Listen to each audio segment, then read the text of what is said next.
कसं असं ठेवतील का असं ठेवायचं. म्हणजे सगळीकडनंच पाणी येते आणि वरून मी बघतोय ते सोडलं तरी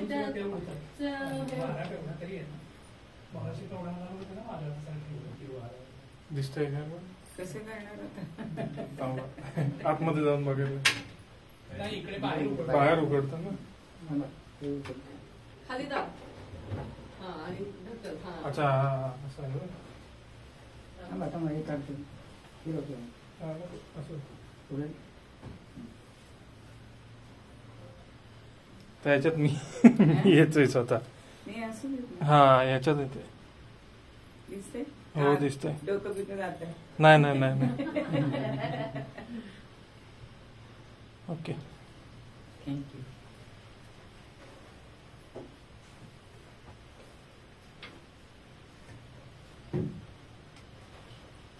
खाली दाब खाली. हा ते बिजागिरीचं साखर हे करून दादांची इच्छा पूर्ण म्हणा. हो इथे झालंय रामासमोर. इथे करा आणि तुम्ही अनुभूती घ्या.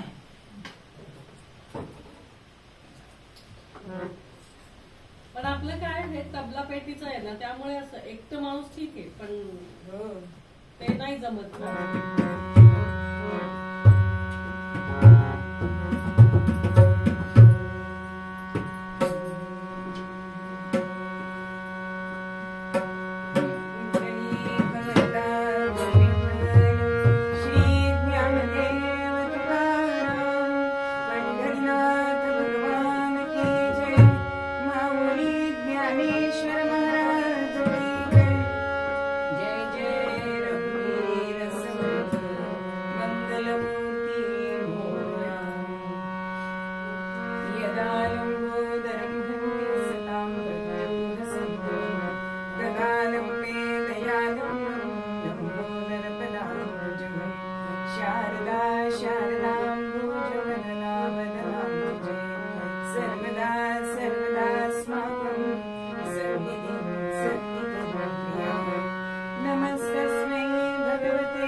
पूजिले आदरे पांडुरंगे विमानस्तके रे प्रयाण प्रसंगे तनु मानवी दिव्य रूपेची केली न त्यागी इथे दिव्य लोकास नेली जगद्गुरु तुकाराम महाराज की जय.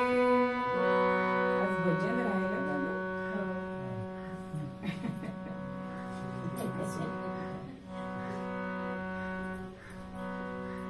ज्यांची भक्ती इतकी श्रेष्ठ की ज्यांचं पूजन हा पंख लावता येईल का?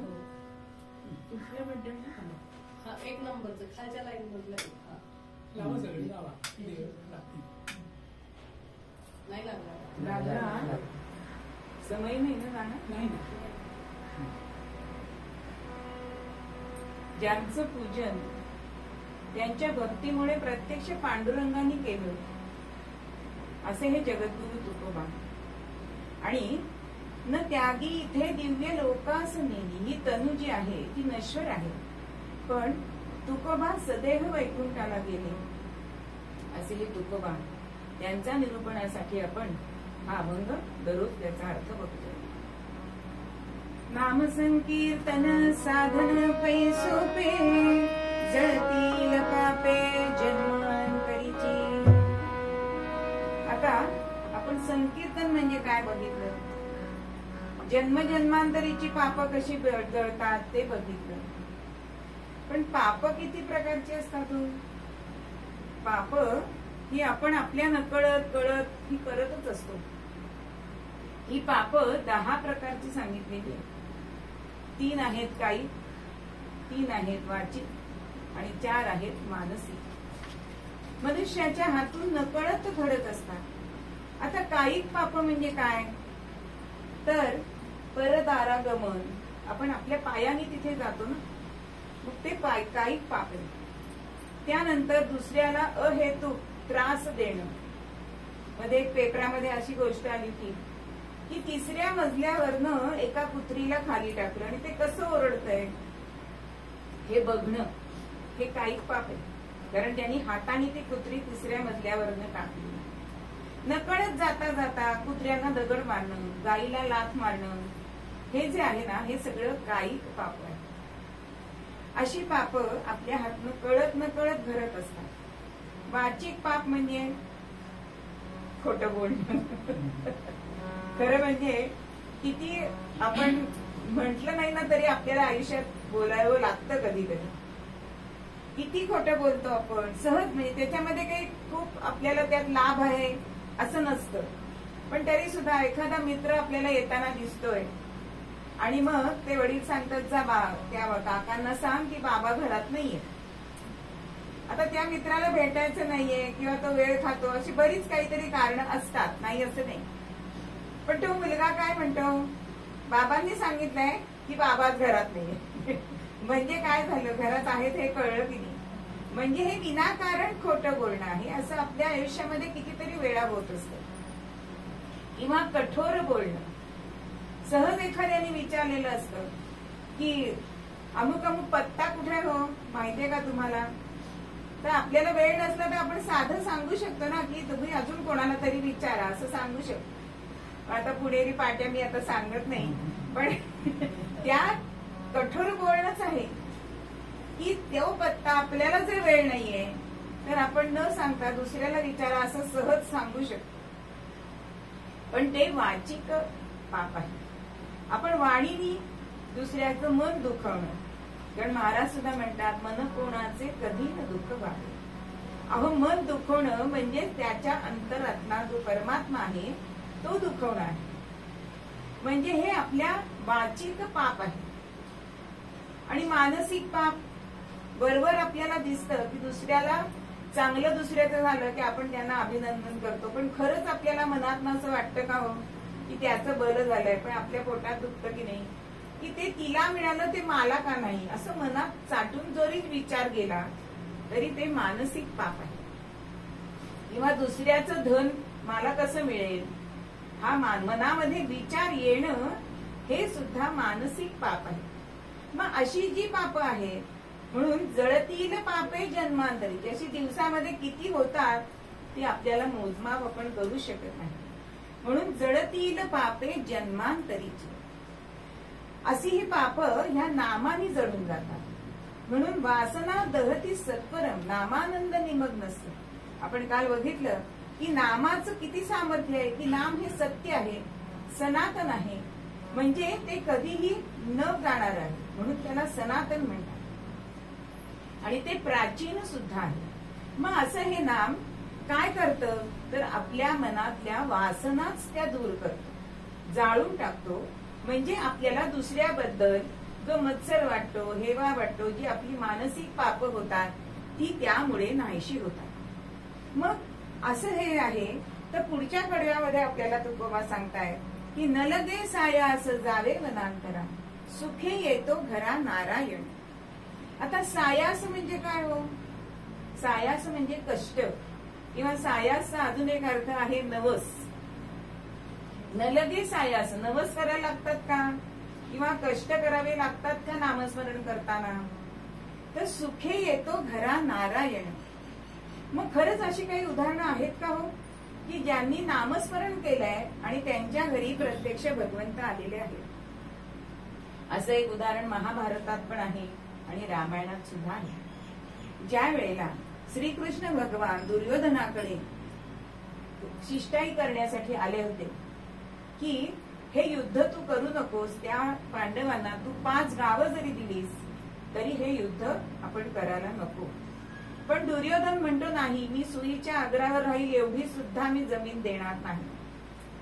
आणि मग जेव्हा भोजनाची वेळ होते तेव्हा दुर्योधनाने भरपूर मोठा स्वयंपाक छान केलेला असतो, पण श्रीकृष्ण तिथे जेवत नाही. का जेवत नाही? तर जो अधर्माने वागतो त्याच्याकडे जेवू नये, हे आपल्याला भगवंत त्याच्यातून शिकवत असतो. त्यानंतर मी तुझा मिंधा नाहीये, हे सुद्धा भगवंतानी त्याला सांगितलंय.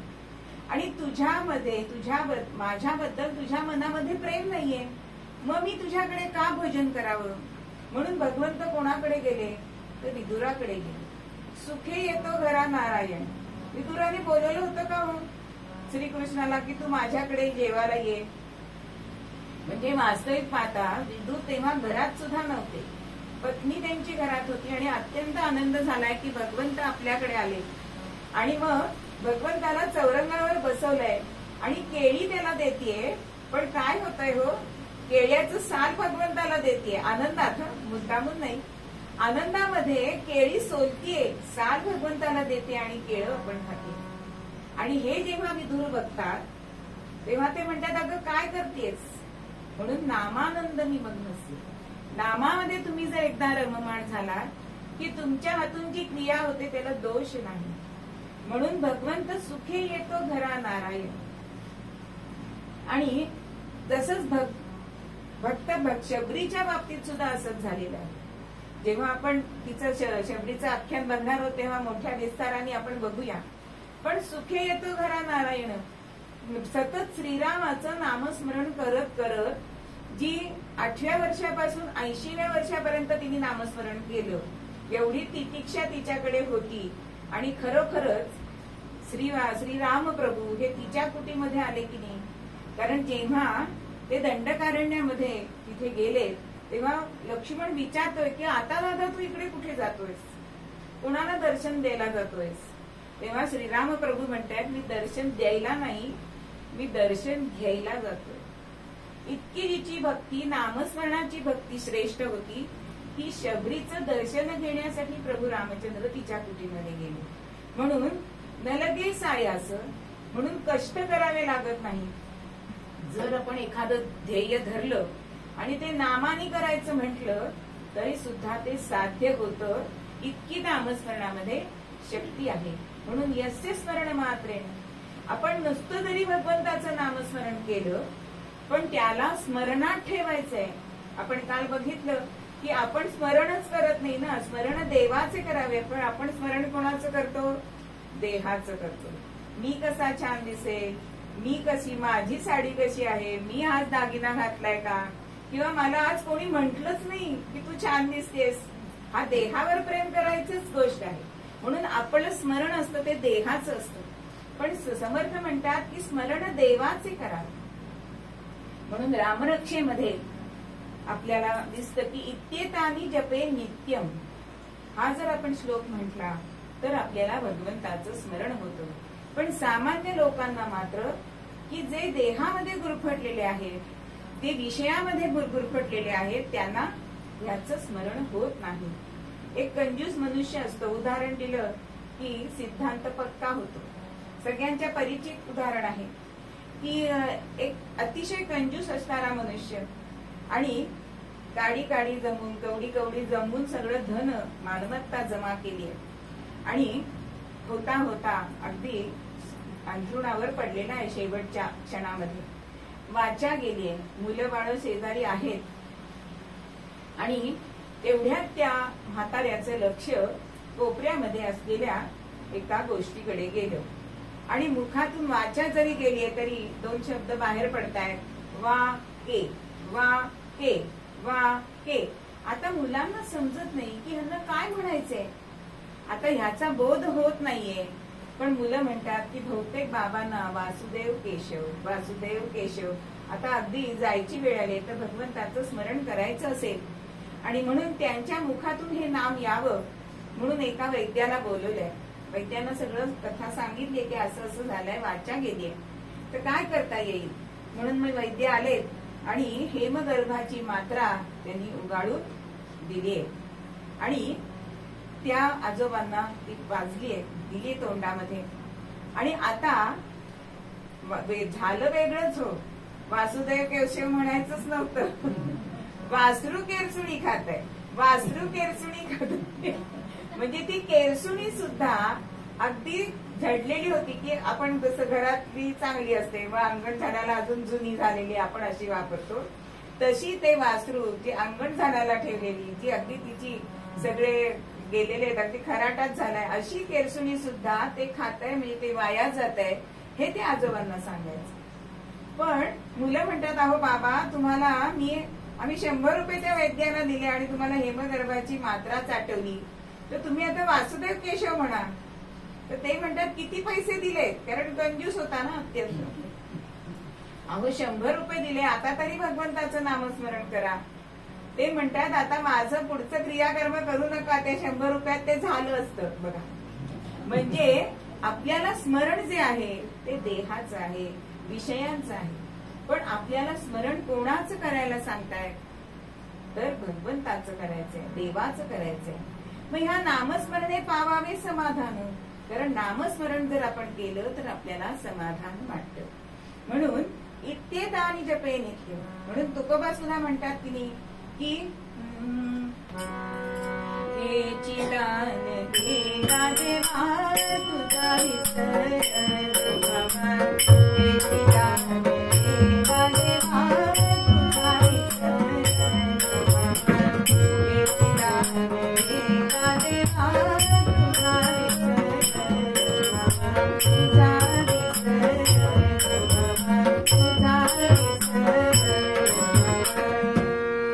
देवा आम्हाला काय देशील तर तुझा विसर पडू नये असं आम्हाला तू दान दे. किंवा आपण शेवटच्या मागण्यामध्ये सुद्धा म्हणतो की नाम तुझे हे स्मरण्याला शांती देई चित्ताला. जर आपलं मन शांत असेल तरच आपण भगवंताचं नामस्मरण करू शकतो. मग हे स्मरण हे काल आपण बघितलं की स्मरणी आपण कशासाठी घेतो तर आपल्याला नामस्मरणाचं स्मरण होण्यासाठी. मग हे स्मरण सुद्धा 3 प्रकारचं आहे बरं का. 3 प्रकार कुठले. एक बोधजन्य स्मरण आहे. म्हणजे बघा आपल्याला काय काय आठवत असतं. आपण ना कधीतरी भूतकाळात असतो तर भविष्य काळात असतो. वर्तमान काळात आपण फार कमी जगत असतो. आपण एखादी गोष्ट बघा आज सुद्धा माझ्या सकाळी मनात आलं बरं का, गेल्या बुधवारपासून आपण सुरुवात केली आहे कीर्तनाला. हे बोधजन्य आहे. त्यावेळी आम्ही असं केलं होतं किंवा आपण 7 दिवसांनी आमची कीर्तनं चालू होणार आहेत असं जे आपण म्हणतो त्याला बोधजन्य असं स्मरण असं म्हणतात. त्यानंतर दुसरं येते ते थोड्या कालावधीसाठी असणारं स्मरण. म्हणजे ज्या वेळेला आपण ट्रिपला जातो त्यावेळेला आपल्याला जे आपल्या बरोबरचे प्रवासी असतात त्यांचं स्मरण कधी कधीच होतं. त्याला अगदी अल्पकाळ असं ते स्मरण आहे. काही स्मरण आहे ते क्रियाजन्य स्मरण आहे. म्हणजे बघा, अबेकस हे गणिताचं एक साधन आहे बघा. तर ते इतकं मुलं पटापट पटापट गणित करतात. ते 5-5 असे काहीतरी मणी असतात त्याच्यामध्ये, पण मोठी मोठी 6-6 आकडी 8-8 आकडी गणित करतात. पण हे क्रियाजन्य ज्ञान आहे, हे क्रियाजन्य स्मरण आहे. म्हणजे माझ्या पुतण्याने जेव्हा अबेकसची परीक्षा दिली आणि मग त्याच्यामध्ये वर्षभर गेलं आणि त्याला पुन्हा गणित घातल्यावर कुठे आलंय. म्हणजे क्रियाजन्य स्मरण. पूर्वीच्या बघा आपल्याकडे आपल्या सगळ्यांचे फोन नंबर पाठ होते. आज एक तरी फोन नंबर पाठ आहे का? हे स्मरण का नाही? कारण आपण मोबाईल मध्ये अडकलोय. त्याच्यामध्ये सेव्ह केलेला नंबर म्हणजे तो आपल्याला पाठवेल, सांगेल की नुसतं अमुक अमुक चैतन्य लवलेकर काढलं की लगेच नंबर येतो ना. म्हणजे हे स्मरण जे आहे ते क्रियाजन्य स्मरण आहे. पण आपल्या स्मरणामध्ये काय राहत आहे? आता आमच्या वाड्यामध्ये एक तात्या आंबेकर म्हणून होते आणि त्यांच्या ना सगळ्या म्हणजे आमच्या वाड्यात आता आम्ही जवळजवळ 15 मुलं होतो आणि आमचे आई वडील आमचे असे आणि 8-10 अशी बिराडे. पण त्यांना सगळ्यांच्या जन्मतारखा पाठ होत्या बरं का. म्हणजे हे स्मरण आहे, पण हे शेवटी नश्वर स्मरण आहे ना, हे भगवंताचं स्मरण नाही. म्हणून स्मरण हे नेहमी कसं असावं तर आपल्याला आठवणीमध्ये ते असायला पाहिजे. म्हणून भगवंताचं स्मरण करायचं आणि ते आपल्याला स्मरण तो भगवंत देत असतो. मग हे स्मरण करताना आपण जेव्हा माळ घेतो, ती माळ जी आहे ना, ती माळ कशी आहे हो तर 108 मण्यांची आहे. आता कोणी म्हणजे महाराज सांगतात की माळ घ्या पहिल्यांदा. कोणी विचारतात शंका की माळेवरती जप करावा का नुसता सतत जाता येता केला तरी चालेल. तर महाराज सांगतात की माळ ही कशी आहे हो. जेव्हा लहान मुलाला चालता येत नाही तेव्हा आई काय करते, त्याला पांगुळ गाडा देते आणि मग तो पांगुळ गाडा धरून धरून तो चालायला लागतो. आणि जेव्हा आईला असं वाटतं की आता हा पडणार नाही तेव्हा आई त्याचा पांगुळ गाडा हळूच काढून घेते. त्याप्रमाणे ही माळ काम करत असते. जेव्हा सद्गुरू आपल्याला नामस्मरण देतात तेव्हा आपल्याला नामस्मरणाची सवय नसते. मग ते नामस्मरण करता यावं म्हणून सद्गुरू आपल्याला माळ देतात आणि त्या माळेच्या दररोज करून करून आपल्याला इतकी सवय होते की ती माळ जरा एखाद वेळ बाजूला जरी झाली तरी सुद्धा हे स्मरण आपल्याला राहतं आणि मुखातून नामस्मरण आपल्याला चालू राहतं. म्हणजे माळ ही पांगुळ गाड्यासारखी आहे, ती आपण नंतर काढू शकतो. पण सुरुवातीला आपल्याला मनाला समाधान मिळावं म्हणून ही माळ घ्यावी असं आपल्याला महाराज सांगतात. मग ह्याच्यामध्ये 108 मणी असतात. मग ह्या 108 मणीच का हो तर त्याचं कारण असं आहे की 27 नक्षत्र आणि 4 वेद ह्यांचा गुणाकार 27 चोक 108. मग असे 4ही म्हणजे संपूर्ण जगामध्येही नामस्मरण मी धरून राहील हा त्याच्या मागचा अर्थ आहे. आणि हे नामस्मरण ही करताना ही माळ ही तुळशी काष्टाची असते. मग तुळशी काष्टच का? बरेच जण इतर स्फटिकाची घेतात, नंतर रुद्राक्षाची असतात, अशा माळा असतात. पण जास्त करून सगळ्या माळा ह्या तुळशी काष्टाच्या असतात. मग तुळशी काष्टच का याचं सुद्धा कारण सांगितलेलं आहे की तुळस आपण एखादी गोष्ट आपण भगवंताला अर्पण करतो. म्हणजे आता प्रसाद समर्पण करायचं तर आपण भगवंताच्या त्या मुदीवरती वरण घातलं, तूप घातलं की आपण तुळशी पत्र ठेवतो. म्हणजे त्याला ते अर्पण करायचे. मग हे अर्पण करणं हे त्याला करायचे म्हणून हे तुळशी पत्र हे प्रतीक आहे. मग आपण आपला देह भगवंताला अर्पण करायचे. मग आता तुळशी पत्र आपण सारखं आपल्या देहावर ठेवू शकत नाही. म्हणून तुळशी काष्ट जर आपण गळ्यामध्ये घातलं, त्या तुळशी काष्टाची माळ जर आपण गळ्यात घातली तर माझा देह हा भगवंता तुझा आहे हा भाव त्याच्यामध्ये निर्माण होतो. आणि म्हणून हा तुळशी काष्टाची माळ जपासाठी जास्त करून वापरावी. पण जप आपण तुळशी काष्टाच्या माळेवर जरी नाही केला तरी सुद्धा सतत अनुसंधान हे ह्या भगवंताचं आपल्याकडे आपल्याला राहिलं पाहिजे. आणि हे अनुसंधान कसं राहावं, त्याच्यामध्ये भाव कसा असावा तर एक शेतकरी होता आणि शेतात काम करत असताना कधीतरी एकदा फावला वेळ मिळाला आणि तो कीर्तनाला गेलाय. आणि कीर्तनाला गेल्यानंतर तिथे जे निरूपण ऐकलं आणि त्याच्यामध्ये असं त्याने ऐकलं की निवृत्ती प्रसादे असा एक तो अभंग ऐकला आणि ज्ञानदेव सार चोजविले असे ते शब्द होते. आता त्याला ते शब्द खूप आवडले बर का. आणि मग तो जाता येता काम करताना ते चोजविले म्हणायचे ऐवजी चोदविले असं म्हणायला लागला. आता हा शेतकरी होता अडाणी निरक्षर.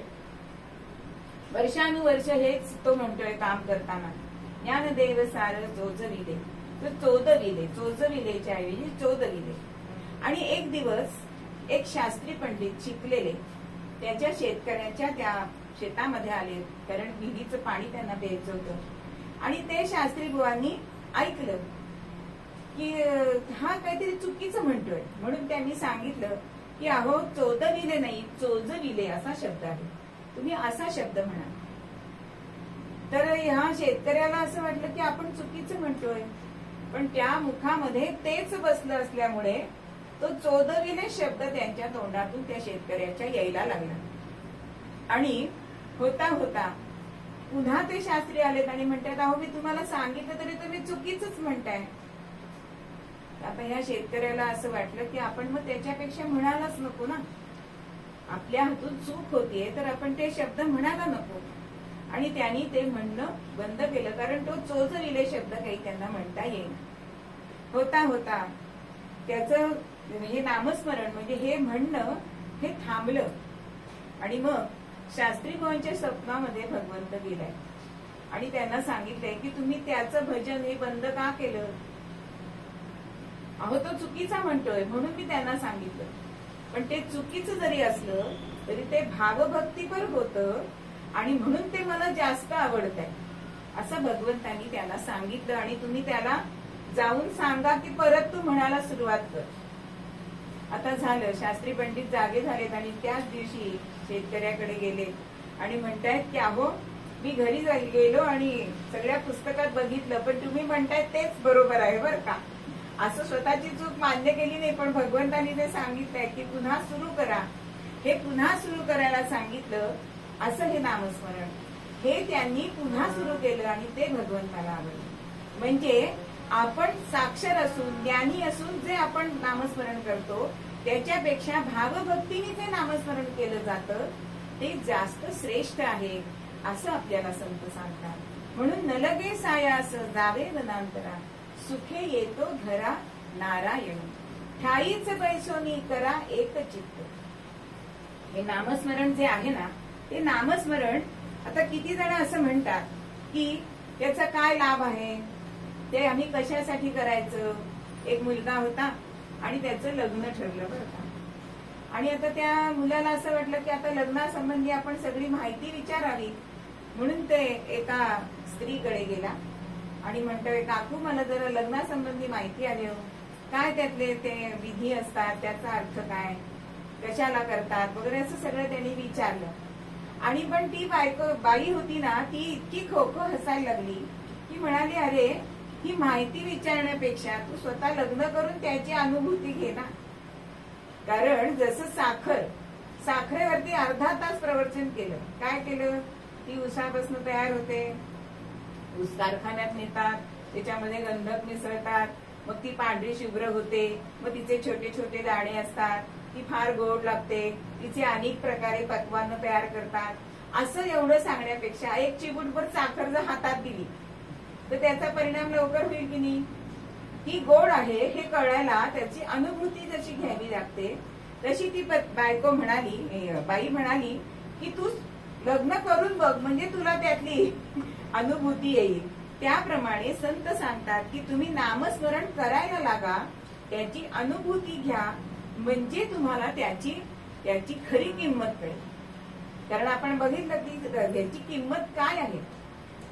नामस्मरणाची किंमत अतिशय मोठी आहे, ती आपण आपल्याला समजू शकत नाही, इतकी नामस्मरणाची शक्ती पण आहे.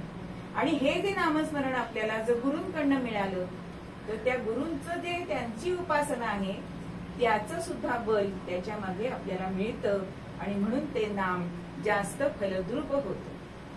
म्हणून शंका विचारण्याला आपण उदाहरण दिलं की ते पटतं. आता स्वातंत्र्यपूर्व काळामध्ये गांधीजींनी काय मंत्र दिला होता? भारत छोडो, हो की नाही? भारत छोडो, भारत छोडो सगळ्या भारतभर झाला होता हा मंत्र. पण या मंत्राने काय झालं? जो यमदूत आपल्याला इंग्रज वाटत होता तो कालांतराने का होईना, 150 वर्षांनी का होईना गेला की नाही. म्हणजे हे त्या मंत्राचं सामर्थ्य आहे.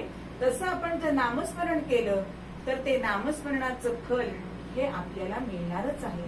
म्हणून हे नामस्मरण मनापासून करायचंय आणि ते नामस्मरण दृढतेने करायचंय. म्हणून ज्ञानेश्वर माऊली एका ठिकाणी म्हणतात,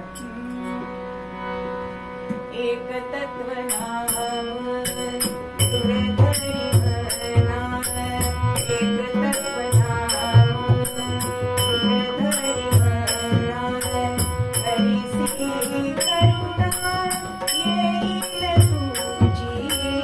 एक तत्व नाम दृढधरी म्हणा, एक तत्व नाम एक तत्व नाम दृढधरी म्हणा, हरिसी करुणा येईल तुझी.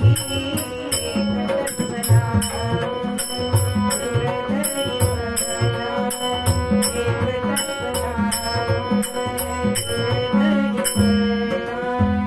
नामापरते तत्व नाही रे अन्यथा. नामासारखं तत्व हे कुठेही नाही.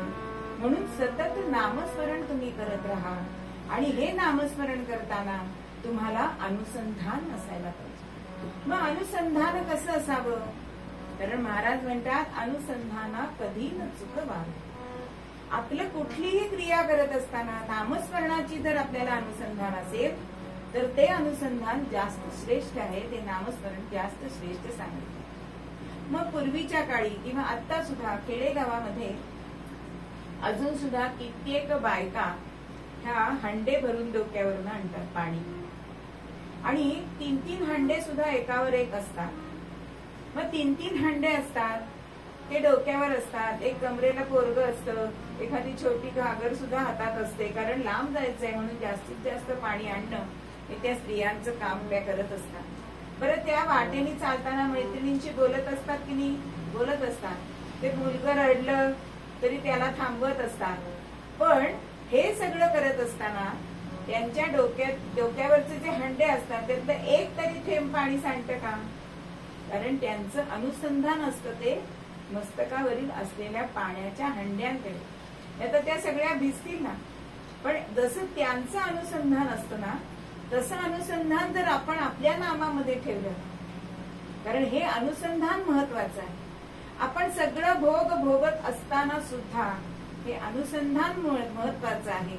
आपण कुठेही गेलो तरी ते रामापाशी आपण जोडू शकतोय का? नामस्मरणासाठी आपण ते जोडू शकतोय का? असा आपण प्रत्येक वेळी जर विचार केला तर आपलं सुद्धा अनुसंधान हे या नामामध्ये राहतं. असं हे नाम अत्यंत गोड सांगितलेलं आहे, अत्यंत मधुर सांगितलेलं आहे. आणि म्हणून असं हे नाम आपल्याला नामदेव महाराज सांगतात, अमृताहुनी गोड नाम तुझे देवा, नाम तुझे देवा. अमृताहुनी गोड नाम तुझे देवा, नाम तुझे देवा. मन माझे केशवा, मन माझे केशवा,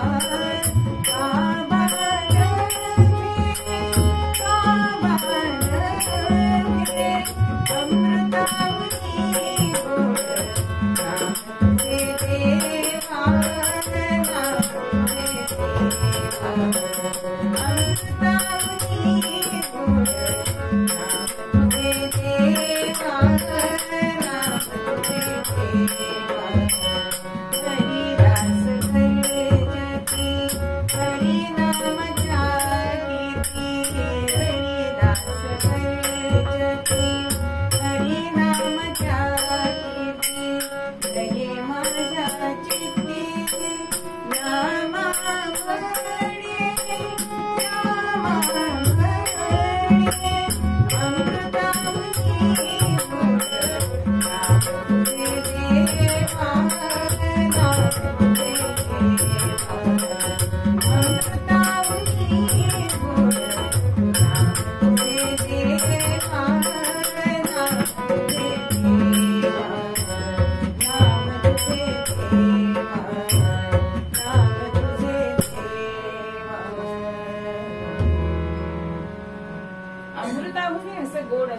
नाम, पण आपण त्याची गोडी मनापासून घेतल्याशिवाय आपल्याला कळणार आहे का? की महाराज म्हणतात की पेढा आता आपल्या समजा हातावर ठेवला, तो कुठून खायचा? कुठूनही खाल्ला तरी गोड वाटेल की नाही? की बाबा पूर्वेकडचा खाल्ला तर आपल्याला कडू लागणार आहे का पेढा? तसं हे नामस्मरण आहे. तुम्ही कधीही सुरुवात करा, कुठेही सुरुवात करा, ते तुम्हाला नाम गोडच वाटणार आहे. एकदा महाराजांकडे एक ग्रस्त आले आणि त्यांनी हातावर पेढा दिला महाराजांच्या. महाराज म्हणाले, कसला पेढा आहे? ते म्हणे, आज माझ्या घराची वास्तू शांत झाली म्हणून मी तुमच्यासाठी पेढा आणला.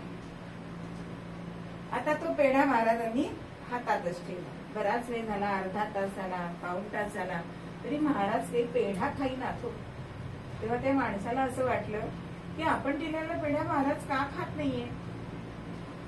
शेवटी त्याला न राहून त्यांनी विचारले, महाराज तुम्ही पेढा का खात नाही आहात? तेव्हा महाराज काय म्हणतायत की अरे, नामस्मरण करून माझं तोंड एवढं गोड झालंय की हा पेढा त्याच्या पुढे मला अगोड वाटेल. म्हणजे बघा, साखरेचे काही वडी खाल्ली की चहावाल्यांना चहा अगोड वाटतो की नाही, तसं महाराजांनी सांगितलं की नामस्मरण करून माझं तोंड एवढं गोड झालेलं आहे की तुझ्याकडचा पेढा खाल्ला तर तो मला अगोड वाटेल, म्हणून मी तो थोड्या वेळाने खाईन. म्हणजेच हे नामस्मरण असं गोड आहे, म्हणून ते तुम्ही स्मरणाने घ्या, अत्यंत त्याच्याशी अनुसंधान ठेवून घ्या. म्हणजेच नलगती सायास जावे वनांतरा, सुखे येतो घरा नारायण. आपल्याकडे सुद्धा भगवंत आल्या वाचून राहणार नाही. फक्त तेवढी तितिक्षा आपल्याला करायला पाहिजे, तेवढं अनुसंधान आपण त्याच्यासाठी दिलं पाहिजे. आणि ते जे स्मरण आहे ते मनापासून भावपूर्ण, जसं त्या शेतकऱ्यांनी भावपूर्ण, चुकीचा का होईना पण ते त्यांनी घेतलं, पण ते श्रद्धेने घेतलं, भावपूर्ण घेतलं. तसं जर आपण हे नामस्मरण घेतलं तर आपल्याला सुद्धा ह्या नामाचा लाभ झाल्याशिवाय राहणार नाही. म्हणून मूळ पद्यामध्ये आपल्याला नामदेव तुकाराम महाराज हे सांगतायत,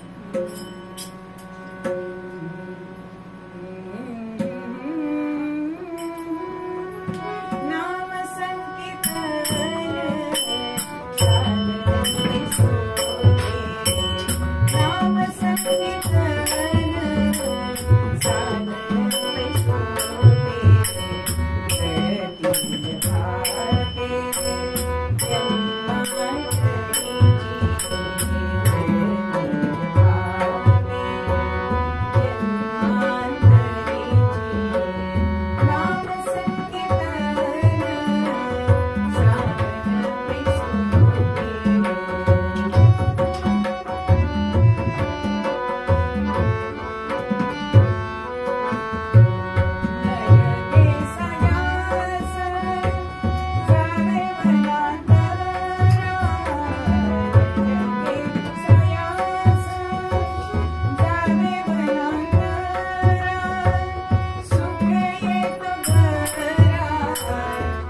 एकदा नामस्मरण करूया.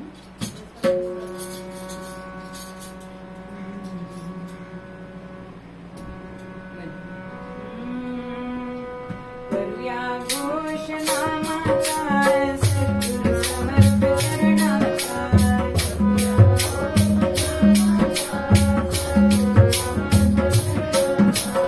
करूया घोष नामाचा सद्गुरु समर्थ चरणाचा.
संक्रांतीचे दिवस. आज आपल्याला कोळी, माळी, वणिज यांचं आख्यान बघायचंय. म्हणजे कोणाचं? तुकोबाचं. तुकाराम महाराजांच्या जीवनातला प्रसंग आहे. मकर संक्रांतीचे दिवस आणि तुकारामांच्या देहूमध्येच मंबाजी नावाचे एक गृहस्थ राहत असत. आणि ज्यावेळी तुकोबा कीर्तन करत नव्हते, कारण तुकोबांनी कीर्तन कधी सुरू केलं?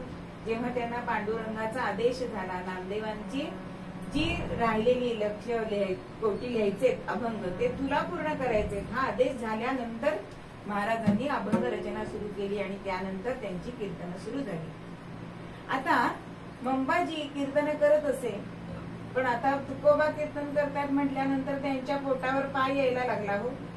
कारण हे खरे कीर्तनकार होते ना. आणि त्यांचे पण शिष्य अनेक होते मंबाजींचे. आणि तुकोबांचं काही चांगलं झालं की जसं आपण म्हटलं की त्यांचं मानसिक पाप इतकं होतं की तुक्याचं सगळं वाटोळं व्हावं असं सारखं त्यांच्या मनामध्ये येत असे. आणि त्यामुळे सतत पाण्यामध्ये बघणारे हे तुकोबांना मंबाजी एकदा असा आदेश काढतात की आपण सगळेजण काशी यात्रेला जाऊ. आता काशी यात्रेला जायचं, त्यावेळी काशी यात्रेला जायचं. आता तिकीट काढलं आणि रेल्वेने गेलं असं नव्हतं. त्यामुळे काहीतरी पूर्वतयारी असायची, चालत जाणं हे सगळं असायचं आणि त्यासाठी पैसे पण हवे असायचे. तर अशी तीर्थयात्रेची कल्पना ते काढतात आणि मग कोण कोण येणार असं सगळ्यांना विचारतात. आता त्यांचे शिष्य सगळे म्हणतात की आम्ही येणार, गुरूंबरोबर आम्ही येणार, आम्ही येणार. आता तिथे एक तुकोबांचा शिष्य पण आलेला असतो बरं का. म्हणजे जाता जाता त्याच्या कानावर पडतं की त्याच्या मनामध्ये असं येतं की खरंच जन्माला येऊन कधीतरी काशी यात्रा करावी ना. मग आपण ह्यांच्या बरोबर गेलं म्हणून कुठे बिघडतंय? काशी यात्रा घडणं महत्वाचं. म्हणून तो पण तिथे येतो आणि विचारतो कधी निघताय, काय करताय, किती खर्च येणार आहे वगैरे असं सगळे ते विचारतात. कोंडिमा नावाचा शिष्य तुकोबांचा. आणि मग आता त्याच्याकडे तर पैसे नव्हते आणि त्या मंबाजींचे काही शिष्यांजवळ नव्हते. तर त्यांनी काय केलं? त्यांनी अनेकांना थोडं थोडं विचारून वर्गणी काढले आणि प्रत्येकाचे 500-500 रुपये त्यावेळी त्यांनी सगळ्यांचे जमा केले. तर आता या कोंडीबाला असं वाटलं की आपण पण जावं, पण आज आपल्याकडे पैसे नाहीये. मग त्या मंबाजींचे एक शिष्य होते, जसा गुरु तसा शिष्य. आता तुकोबांच्या शिष्याची नाचक्की करायची, याच्यासाठी तो मागे लागला आणि म्हणाला माझ्या गुरूंनी कसे आमचे पैसे भरले तसे तुझे गुरु भरणार आहेत का पैसे?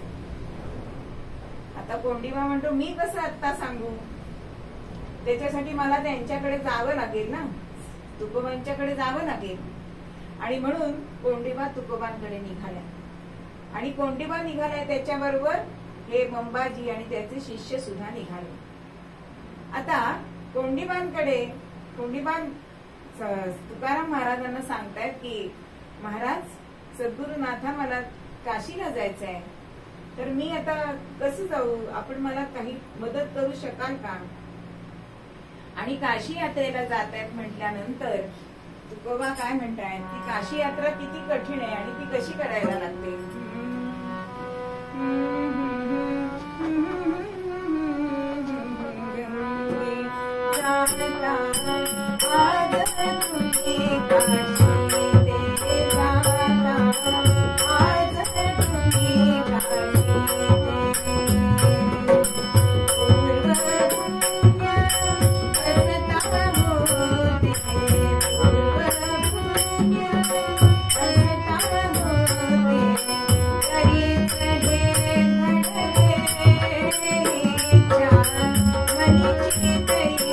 Thank you.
मनातली इच्छा पूर्ण होते. किंवा अजून काय लागतं, तर शरीरामध्ये ताकद सुद्धा असावी लागते. तीर्थयात्रा करायला पूर्वी पायी करायची म्हणजे ताकद लागते. येऱ्या गबाळाचे काम नाही, जिने चढताना इथे फाकू होते.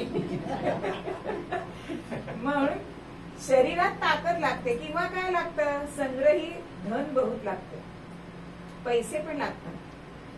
आणि माझ्या जवळ तर हे दोन्ही नाही, म्हणून तर ह्या रानामध्ये येऊन बसलोय. आणि चिमणी कधी गरुडासारखी भरारी घेऊ शकते का, म्हणजे मंबाजी सारखं मी करू शकत नाही, असं सांगण्याचा तुकोबांचा हेतू. आता असं त्यांनी म्हटल्यानंतर मंबाजींच्या शिष्यांना अजूनच चेव आलाय. आणि अजून त्यांना ते नाही ते बोलायला लागले. पण आपल्या गुरूंना बोललेलं कोणाला आवडेल, कारण त्या शिष्यांमध्ये रामेश्वर भट्ट सुद्धा बसलेले होते. आणि रामेश्वर भट्ट म्हणतायत की अहो, कशाला तुम्ही वर्गना करता, तुमच्या गुरूंनी स्वतःचे पैसे भरलेत. अहो, लोकांकडनं वर्गणी काढून तुमचे पैसे भरले. अहो, इतकं एकमेकांवर चिखलफेक सुरू झाली आहे. आणि मंबाजींचे शिष्य म्हणतायत कशाला त्या तुक्याला उगाच हिऱ्याचा मान देताय, काही त्याच्या जवळ नाहीये. असं म्हटल्यानंतर रामेश्वर भट्टांना अत्यंत वाईट वाटलंय. आणि तुकोबांचे त्यांनी पाय धरले. आणि आता तुम्हीच याच्यावर काहीतरी तोड काढा, असं तुकोबांना ते सांगतायत. पण तुमची निंदा मला आता कानाने ऐकवत नाही. असं झाल्यानंतर जसं आपला हट्ट आई पुरवते की नाही, 2 दिवसांनी का होईना, समजा एखाद्या आईकडे पैसे नसतील, 2 दिवसांनी ती आपल्या मुलाला वस्तू आणून देते आणि त्याच्या चेहऱ्यावरचा आनंद बघते. त्याप्रमाणे तुकोबांनी काय केलं,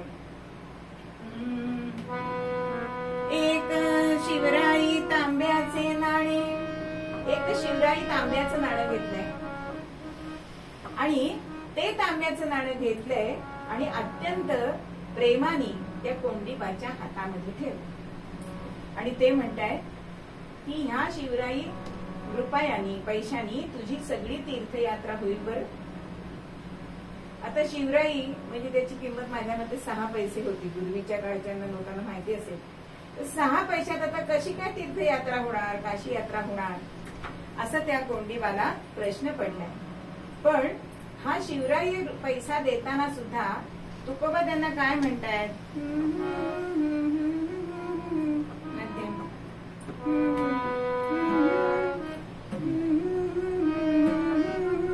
देतो या ठाया एक भोपळा आम्ही देतो तुम्हाला न्यायाला,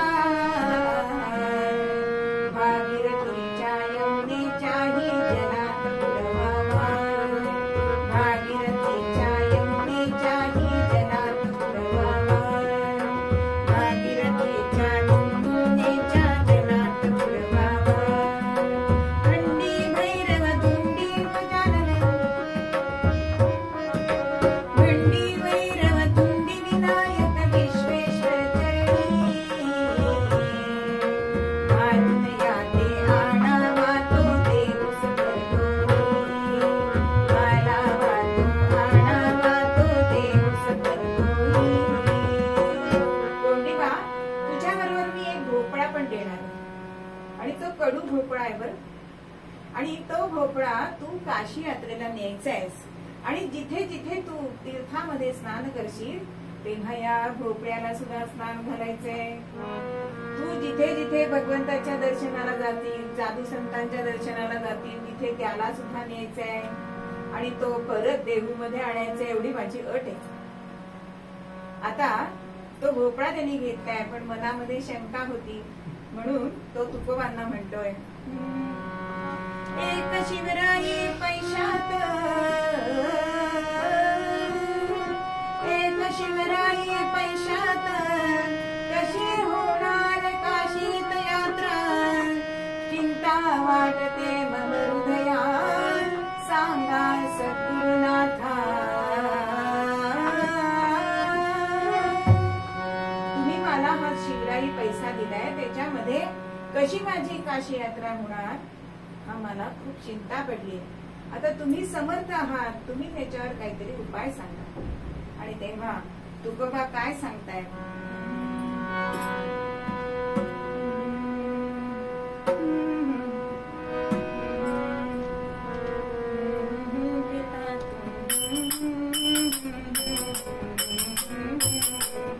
जेव्हा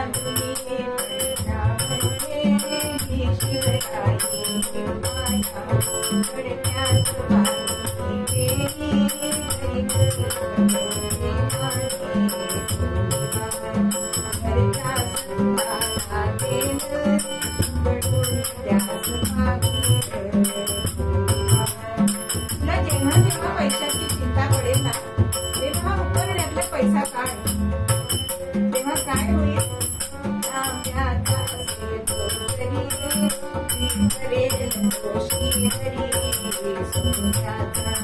अरे प्रत्यक्ष तो तांब्याचा जरी असला ना तरी तो श्रीहरी तो सोन्याचा करेल आणि तुझा हा सगळा खर्च निघेल. पण हे तू कोणालाही लोकांना सांगायचं नाही. आणि हे सगळ्या गावापुढे तुकोबांनी त्याला कोंडीबाला सांगितलं. झालं, सगळेजण तीर्थयात्रेला निघाले. तुकोबांना नमस्कार करून हा कोंडीबा मंबाजी बरोबर निघाले. आता पहिली सगळीकडे नुसती काशी यात्रा नव्हती हो. पहिल्यांदा गेले ते ब्रह्मगिरीच्या इथे, नाशिक, त्र्यंबक अशी सगळी यात्रा केली आहे. आणि प्रत्येक ठिकाणी तुकोबांनी जसं सांगितलंय तसं त्या भोपळ्याला स्नान घातलंय, दर्शनाला नेलाय. असं करत करत काशी क्षेत्री गेले, अयोध्या झाली, अशी सगळी तीर्थ झाली आहेत. प्रयाग क्षेत्री गेली आहेत. आता फक्त गया राहिली. आणि काशी क्षेत्रामध्ये दुर्गा घाटावरती या कोंडीबाला असं वाटलं की आपण खूप दान धर्म करावा. काशी क्षेत्रामध्ये आपण आलोय आणि मग त्यांनी उपरण्याचा तो पैसा काढावा आणि सोन्याची मोहर निघावी. अहो, दुर्गा घाटामध्ये जेवढे लोक होते ना त्या सगळ्यांना एक एक मोहर दिली बरं का. म्हणजे काशी क्षेत्रामध्ये अशी बदलता झाली की आजपर्यंत एवढे जण इथे आले, राजे महाराजे आले, तरी असा दान धर्म कोणी केला नाही. अहो, प्रत्येकाला सोन्याची मोहर, सगळे जण तोंडामध्ये बोट घालतायत. आणि आता फक्त गयेच हे राहिलेलं आहे तीर्थस्नान. आणि इतक्यामध्ये काशी क्षेत्रामध्ये काय झालंय, प्रत्यक्ष शंकर भगवान तिथे त्या कोंडीबा पुढे प्रकट झाले. आणि ते म्हणतायत की अरे, तुला पंचपक्वान्नांचं जेवण मिळालं आणि तू काय शिळ्या कण्या, ताक कण्या खायला आलायस इथे? अरे, प्रत्यक्ष कामधेनू तुझ्याकडे आहे आणि तू शेळ्या वळवायला इथे काशी क्षेत्रामध्ये आलायस? आत्ताच्या आत्ता तू काय कर, काशी गया करून ताबडतोब इंद्रायणी तिरी जा. आणि इंद्रायणी तिरी गेल्यानंतर तिथे काय कर, कुठेही मध्ये थांबू नकोस. कारण तुकोबांच्या इथे काय आहे तर सगळे देव, सगळी शास्त्र त्यांच्या पायाशी आनंदाने रमतायत, इतकं त्यांचं महत्व आहे. आणि त्यांना सोडून तू काशी यात्रा करायला आलास असं प्रत्यक्ष भगवान शंकरांनी त्याला सांगितलं. आणि मग मात्र त्याला ते पटलंय की आपण आपल्या गुरुनाथांना सोडून इथे तीर्थयात्रेला आलो. आणि मग गयेचं स्नान करून त्या भोपळ्याला घेऊन हा परत देहू नगरीमध्ये आलेले आहेत सगळेजण. आता गावकऱ्यांना मोठा अचंबा होता की खरंच तुकोबांनी सांगितल्याप्रमाणे ती शिवराई सोन्याची झाली की नाही. म्हणून कोंडीबाला गराणा घातलाय आणि काय झालंय ते सांग. तेव्हा तो म्हणतोय की ती सोन्याची सुपाय झाली शिवराई सोन्याची, पण मला प्रत्यक्ष शंकर भगवानांनी काय सांगितलंय की तीर्थयात्रा, सगळी तीर्थयात्रा तुकोबांच्या पायाशी आहेत, म्हणून त्यांना तू शरण जा. आता तुकोबा तिथे नव्हतेच हो, ते गेले ते भंडारा डोंगरावरती. हे सगळे जण भंडारा डोंगरावरती आले आणि तिथे त्यांना हा कोंडीबा शरण जातोय आणि सांगतोय की तुम्ही सांगितल्याप्रमाणे खरंच हा शिवराई सोन्याचा झाला. प्रत्येक ठिकाणी मी भरपूर दान धर्म केला, पण मला शंकरांनी असं सांगितलं की खरी तीर्थयात्रा तुला घडायची होती तर तू सद्गुरुनाथांच्या चरणाशीच तू त्यांची सेवा करायला हवी होतीस. आता झालं, तुकोबांनी ते सगळं ऐकून घेतलं आणि म्हणाले भोपळा आणलायस का? तो आणलाय. आता एवढी तीर्थस्नान करून तो कडू भोपळा गोड झाला असेल, आता मावंद करायचंय, मग मावंद करताना आपण त्याचीच भाजी करू. आणि असं म्हटल्यानंतर त्या भोपळ्याची भाजी केलीये, पण कडू तो कडूच राहिलेला आहे. मग तुकाराम सगळ्यांना सांगतायत की जरी आपला हा देह म्हणजे हा भोपळा जरी तुम्ही तीर्थक्षेत्री नेलात तरी मनामध्ये जर तुमचं भगवंताचं स्मरण नसेल तर ही तीर्थयात्रा म्हणजे वेळेचा अपव्यय, पैशाचा अपव्यय आणि विना अतिशय सायास तुम्ही करता. देहाला कष्टलिता, पण त्यातलं फलद्रूप काही होत नाही. म्हणून तुकोबा त्यांना उपदेश करतायत, जसा हा भोपळा कडूचा कडूच राहिला तसं आपण सुद्धा तीर्थयात्रा करून तसंच राहणार. मग त्याच्यापेक्षा आपण काय करायला पाहिजे?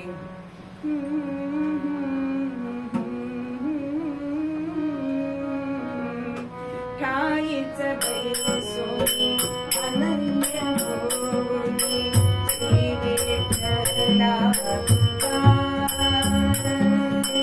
ठाईच बैसोनी अनन्य होनी श्री विठ्ठला हमारे तो ठाके भक्ति नहीं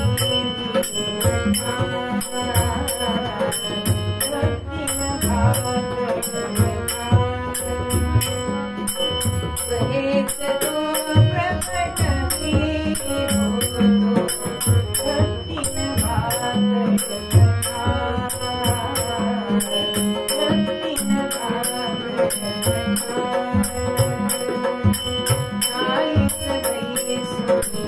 अनन्य भावे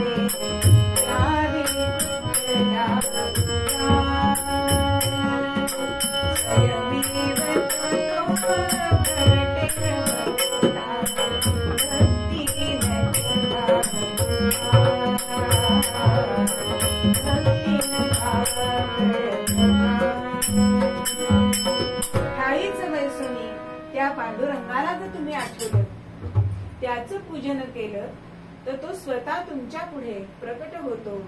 भक्ती म्हणजे ही भाकड कथा नाहीये. हा बोध हा सगळ्या शिष्यांना त्यांनी दिलाय की तुम्ही कितीही तीर्थयात्रा करा, कितीही बाजूला जा, कितीही पुण्य मिळवायचा प्रयत्न केला तरी नामस्मरणासारखं साधन, हे इतकं साधं आणि सोपं साधन हे तुम्ही सोडू नका. तो प्रत्यक्ष पांडुरंग तुमच्यामध्ये सुद्धा प्रकट होऊ शकतो. ह्या गोष्टीतनं तुकाराम महाराज हेच कोंडीबाला सांगतात. मग मूळ पद्यामध्ये सुद्धा तुकाराम आपल्याला हेच सांगतायत की ठाईचे बैसोनी करा एकचित्त. अनन्य भावानी जर त्याचं नामस्मरण केलं तर तुम्हाला कुठेही जायची आवश्यकता नाही, वेगवेगळे कष्ट करायची आवश्यकता नाही. म्हणून असं हे गोड असलेलं नाम त्याच्या अनुसंधानामध्ये घ्या, म्हणजेच त्या नामाच्या अनुसंधानामध्ये राहिला तर तुमच्या जीवाचं हे सार्थक होणार आहे. म्हणून मूळ पद्यामध्ये आपल्याला तुकोबा सांगतात, नाम संकीर्तन नाम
Hare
ऐश्वर्य हे लाभले आता धर्म सख्या तुझ्या पुढतिया नम्रत्वते